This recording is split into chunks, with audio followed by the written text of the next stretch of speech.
You may remember that giant piece of Romex hanging down from the ceiling. I got that into the conduit in a short, and I'm going to be connecting these wires to the breaker in a different video when I put all the breakers in there.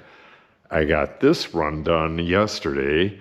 That goes to the light switches, but it also goes, well, it's going to go over to the dust collector, the compressor, and down here to an automatic drain for the compressor.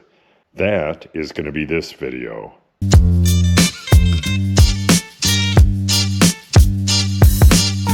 Okay, let me show you what we're doing here. We have an existing box, that one, and a duplicate of it, which is this one. We're just going to connect those with some 3/4 inch pipe. And then the bend on this one, these have a 1 inch offset, and we're going to need to get a pipe right behind that, which will be this stuff right here. And the outside diameter on this stuff is exactly 1 inch. That's the air line. So that other 6-inch box is going to be right here, and then we're going to have an air line right in here somewhere, go right under the offset and go up to the top there. And that's going to go right above the conduit and right behind this conduit. That's going to go all the way around the room. We'll talk more about that later, but that's going to come down, and then we have the shutoff for the air compressor is going to go at about 4 feet, and then it's going to have some flex going to the motor here. I'm not sure if I'm going to use metal or if I'm just going to use watertight. Not 100% sure on that. I can go either way, but that'll be the connection for the compressor, and then the air outlet, that will come up, go around behind the machine right here, and then we're going to have the filters and the gauges and all that stuff right here. That'll come over and then up, and it will also go down, and I'll have an air outlet down there. Yeah, it's going to be a busy wall, and I'll have a little shelf and stuff here for the oil and stuff for the compressor. But back to the electrical. So we have this shutoff there. Then we go down to a handy box, which will be a foot off the ground. And then we're going to come over this way to about right here somewhere. I really like to know exactly where this machine's going to go before I do that. Oh, I'll probably just come way over here, because that's where I'm going to plug in the auto drain for this.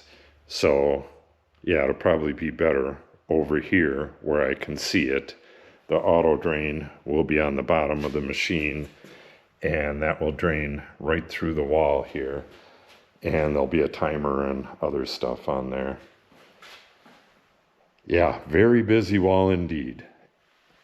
I have the dimension between the two boxes there. Let's go get that bent, get the knockouts knocked out, and get that other box in place.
like a big dummy, I put this filter elbow on the dust collector.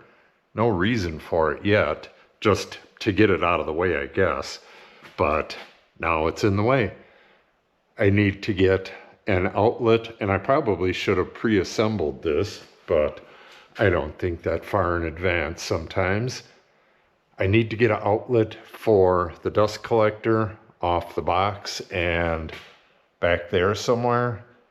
Probably, yeah, right in line with the motor. And then we're gonna go down to a box down here, over to the other box, and I still have a box to put in over here. So still a fair amount of work to do today.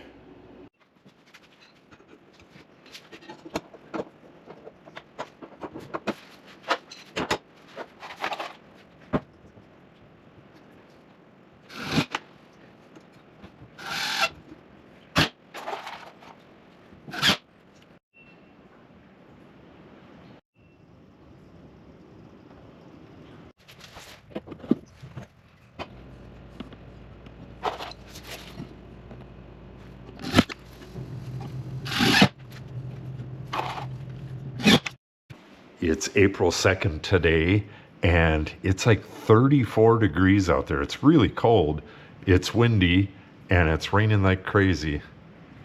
Beautiful day. Okay, I am done for the day. Let me explain what we got here. This is what I intended to run, plus this, and I got all that done except for the dust outlet. I was thinking about that I just needed an outlet up there, but that may not be the case. I need a remote for that. So I'm gonna do some research tonight and see how that's configured. And I may go up with the box and I may go that way. It all depends on what the remote looks like. But coming down to here, that is exactly how I want it. We're going to come out and have a 90-degree either watertight or BX adapter right here. And then the power line is going to swoop around and go to the front. That actually goes in right here. So I did a few measurements, and the compressor is about 28 inches at the top. Little less than that at the bottom. So I believe this is going to be out of the way. If it's not, I'll just move it. I can move it either way. But this is going to be for a timer, and then the timed drain is going to connect to the timer. Those automatic drains, they hook up on the bottom here, and they'll go off every 45 seconds or less, or 45 minutes or less, and you can time how long they go on. But that'll be going on all day long. I don't need that much drainage. At least I don't think I will. I'm gonna have drains along the way as well. So what I'm gonna do is put that on a timer and just have it do it at night. I'll have it turn on for, say, 2 hours at night, and then it'll drain. Well, I'll probably have it set for every 30 minutes, so have it drain 4 times during the night. I don't know, that might be too much. I can set it for less than that too, so that it only drains once. We'll test that and see how it goes. And this is offset over to this side so that this can be mounted here. That should work out perfect. And this outlet here is just going to be for vacuuming and stuff like that. And then we're just going to have a single outlet here, again, for vacuuming or whatever. Everything that's on this wall is taken care of, at least for now. But the power that comes down for this stuff, I'm going to loop it in both boxes in case I need it for some remote controlled ducting or something like that at a later date. Looking real good so far. I think the next wiring will be to get rid of this. This is just hanging here. I'm going to go down to a box and then all the way down the wall. I believe, what is it, 4 boxes over there and 2 here. These are going to be GFCI because they're by the window, and we're going to have a sink here, and then regular boxes this way down. And I believe I have this slated to be 3 separate circuits. I'll have to look at it, but that's about what it is. And then after that, I'll do the circuit going up and over with the drops for the machines. And once that's in place, then I can run the line crossing over the top of that for the 3-way switches that are going to control the lights. Yeah, this is so cool. All right, stop back later and we'll be doing more electrical work.